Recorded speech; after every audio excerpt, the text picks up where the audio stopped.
हिरन। एक समुद्र के घाट पर एक लोमड़ी कई दिनों से रह रही थी। वह सभी जगह घूमने पर भी उसे अच्छा खाना ना मिलकर बहुत दिन हो गए थे। एक दिन वह लोमड़ी अच्छा मांस के लिए एक पास के जंगल में गई थी।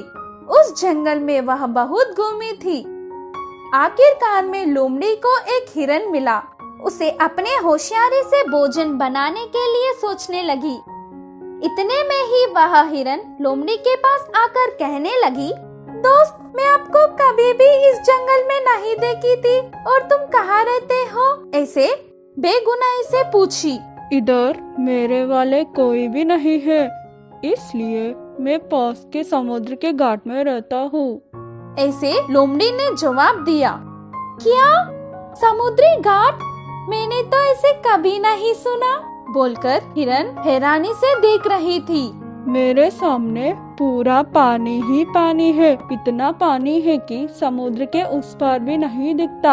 अगर तुम मेरे साथ आते हो तो समुद्र बताऊंगा। ऐसे लोमड़ी बोली। समुद्र कैसा दिखता होगा, यह सोचकर हिरन लोमड़ी के साथ चलने लगी। वह दोनों जंगल में चलने के बाद थोड़ी देर में समुद्र के पास पहुंच गए थे। समुद्र को पहली बार देखकर हिरन खुशी से उछलने लगी। उसी वक्त समुद्र की लहर उछलते हुए समुद्र के किनारे आने लगी। उस लहरों को दृश्य देखकर लोमड़ी, आओ लहरों आओ, मेरे दोस्त तुम्हें देखना चाहता है, उसे देखकर तुम वापस चले जाना। ऐसे लोमड़ी बोली। लहरें आकर चली गई। जैसे लोमड़ी ने कहा वैसे होने पर हिरन आश्चर्यचकित हो गया। लहरों, तुम ऐसे ही आते रहो, मैं और मेरा दोस्त तब तक बात करते रहेंगे। वैसे लोमड़ी हिरन से बात करने लगी। लहरें आने लगी और जाने लगी। लोमड़ी और हिरन बहुत देर तक बात करने लगे। थोड़ी देर बाद हिरन, तुम्हारे अधिकार में रहने वाले समुद्र को देखकर मुझे बहुत खुशी मिली।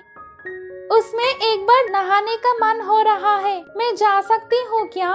वैसे पूछने लगी हिरन। उसी समय का इंतजार करते हुए लोमड़ी जाने के लिए बोली। समुद्र में हिरन जाने लगी। थोड़ी देर गई कि नहीं, एक बड़ा सा लहर हिरन को डुबा लेकर गई और हिरन उस लहरों के वजह से सांस न ले पाई। इसी वजह से हिरन समुद्र के किनारे पड़कर मर गई।